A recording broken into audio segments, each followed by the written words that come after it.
So I said, so I don't talk proper English, come in a posh place. So I would say to my brother, please, can you turn down this thing, because I want to go sleep. I've just come from clubbing, I want to go sleep. He said, no. It's good for us to listen to these things. So I'm thinking my brother's is following another thing, so I think I'm not taking much notice of it. Until around maybe like 2 months later, I thought, oh, maybe odd lines will stick in my head. And then from there, I was told that there was going to be like a rap event at Hyde Park Corner. So my friend called for me, Alex. So Alex called me and said, we saying there's a rap thing down there. We said, let's come and go. Okay, yeah, come, let's go, bro. So we went down there. Now Hyde Park Corner for me was a different experience. I'm seeing Christians, I'm seeing man from the Raven Monster Looney Party, I'm seeing Jews, I'm seeing Muslims, I'm seeing a guy who wants to start his own political party, I'm seeing people from all walks of life. So there's a Christian speaker speaking, so I'm like, okay, let me listen to this guy. And he starts saying, Jesus is God, Jesus is there, Jesus is there. I said, listen, so after he finished, I went to him and said, listen, I've read my Bible, my dad's Bible, I should say.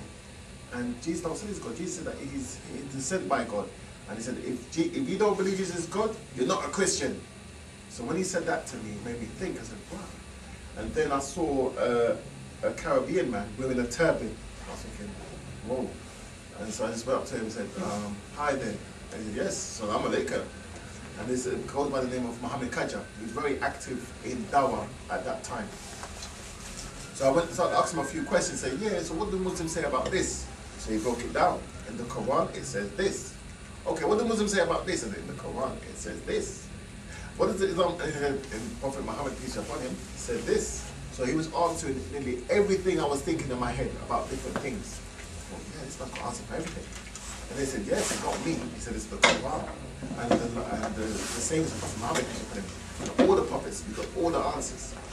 And then I asked him a question, and then someone started to quote. I can't remember the ayah, to be honest. I quoted a verse from Surah Al-Mary. So when I read about, so I said, what? In the Quran is a chapter Mary? He said, yes. You don't know this? I said, no. None of my Muslim friends told me this. He said, yes. I said, nah, man. Sorry, let me switch. I said, no, you must be lying. Sorry, no, you must be lying. Met him. And then I went to get a Quran, read the Quran, then went to visit a mosque. I saw the same man from Hyde Park Corner and said, let me take the Shahada, my Shahada. I'm going to pray for another 15 minutes, and then we're going to have questions. But just before I do that, I want to just announce there's an event tomorrow. Sunday, sorry. Organised by Tawheed is Unity. No, How's the Ummah, How's the Mosque, the Islam Project, the Sadaqah Group, and How's the Ummah. Okay. I might as well say, sorry. He's like, I was supposed to bring some of these flyers done and I ran out. Alhamdulillah, I say Allah works in a mysterious way. What it is, Tawheed is Unity is a clothing line I'm working with. What it is, they're organising Islamic urban clothing lines. So Islamic urban t-shirts, hoodie tops. So basically what you see the urban youth wearing, they're going to be organised, they're going to be designing an Islamic version, what they call Ayman I know very well from Sheffield. And basically because he designed the flyer, the deal was, you design the flyer today, bruv, you get to have your thing on the flip side, don't bargain. So basically, it's a fundraiser for Harlesden Ummah Mosque, because in Harlesden, alhamdulillah, there's a lot of people coming to Islam on a regular basis. And this is where I organise most of my events, in Harlesden, Walsden, Wembley, Brent. And what it is, the mosque has been threatened with closure, because this has been threatened with closure basically, so they're doing a fundraiser. And because they were going to look to do it in a hall, but another mosque, which is, I don't think I've ever heard of this before, a nearby mosque in Woolston, next to Woolston Green Station, has offered their auditorium to have the place where they could do the fundraiser. And there's a donation of £5, not compulsory, you if you don't want to pay, don't have to pay. But and also going to be that wonderful nasheed and poetry. So you've got Baba Abdullah Road, Muslim Bilal, Rakin Yas, who's been on Mecca to Medina as his solo project, Young Umar, and Khalid the Palestinian, and comedy by my brother Mo. So in your diaries for Sunday, inshallah. So Sunday coming. This Sunday is going to be between 2 and 9, so it's like an all-day event with food. Sheikh Babikar is Sheikh Babikar stuff like that. Yeah, Sheikh Babikar is a Muslim. So basically, the struggles were that I have to start moving away. I realized but not by people telling me, I realized myself, for me to be a practicing Muslim, I've realized I had to change a lot of things. But of course the reality was, and the reality is, you can't change overnight. Me personally, I believe if you say that, you're lying to yourself. So, so for example, before Islam, I used to like to swear, but I used to swear naturally. So I say, yeah. When I became Muslim, I became embarrassed of swearing. So what happened? I was in a rap group. So when we got signed by an independent label, so we went to the studio to record an album, and the other two that were in the rap group were swearing and saying this. So when I was rapping my part, I said, no, I can't swear, I can't say this, I have to make it kind of clean. And my friends are looking at me like to say, is he okay? And I said, I had to say, then that was the first one. Then the second track we recorded, I said, be honest, mate, I can't really be on this track because you two are saying kind of naughty things. I can't even say that words. You look, I say naughty things. So my friends in the group, they thought, oh God, this guy's gone crazy. He's gone mad. He's gone loony. So I said, I have to leave. I've got to leave. I can't be doing this since I'm a Muslim. So I had to leave the group. So then when I left the group, they were upset with me. They were going on to people, yeah, he's gone mad. he doesn't want to rap anymore. He's gone crazy.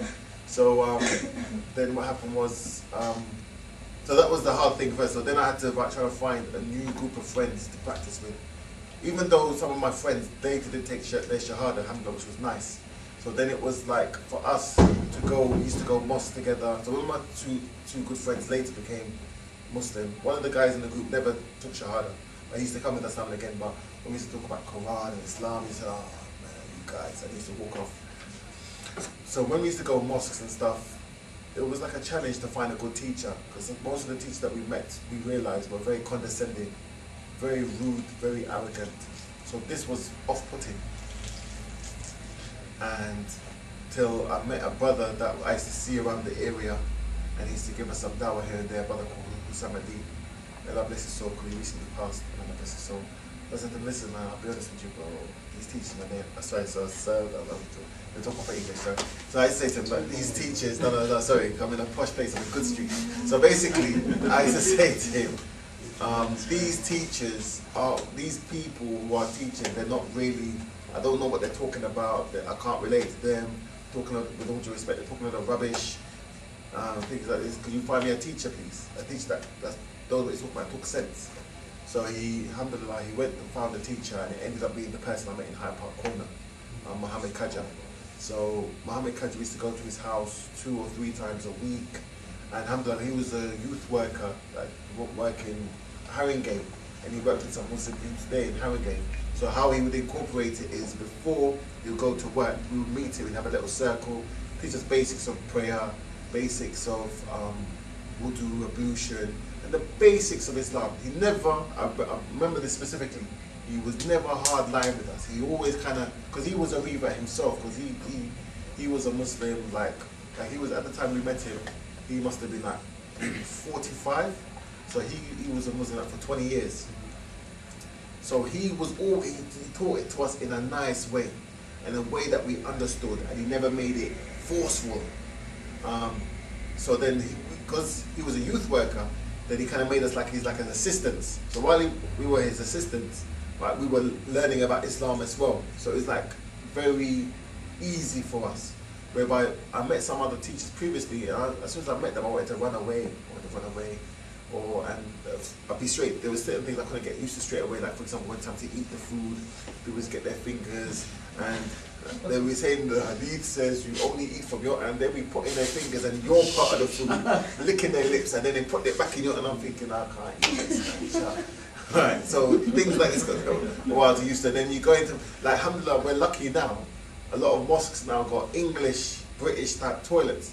Like when I first came Muslim, we used to, with all due respect, all the mosques had the, I'm thinking, what's this? And they say, yeah, I said, I can't do that, man. So I said, so it took a lot of things at once. So then I used to be real. If I see a McDonald's across the road, I'm going to use that McDonald's toilet, and then I come to the mosque and make, And so things like this. But alhamdulillah, it's nice to see now a lot of the mosques, even a lot of the Bengali and Pakistani mosques, these were the most guilty ones of it, with all due respect. Right, they're now adapting to having British toilets. I know to you it might be funny, but when you're from my background, you just want a nice toilet because they say you have to. They said you have to sit down. So it was like what's the word? It was like an assault cause at the crypto factor. So you have to like take off your trousers. I'm like, how do you do this? And there was no one that really taught us how to do the things. So we had to learn everything ourselves. Yeah, that's the first thing. My parents never. My mum was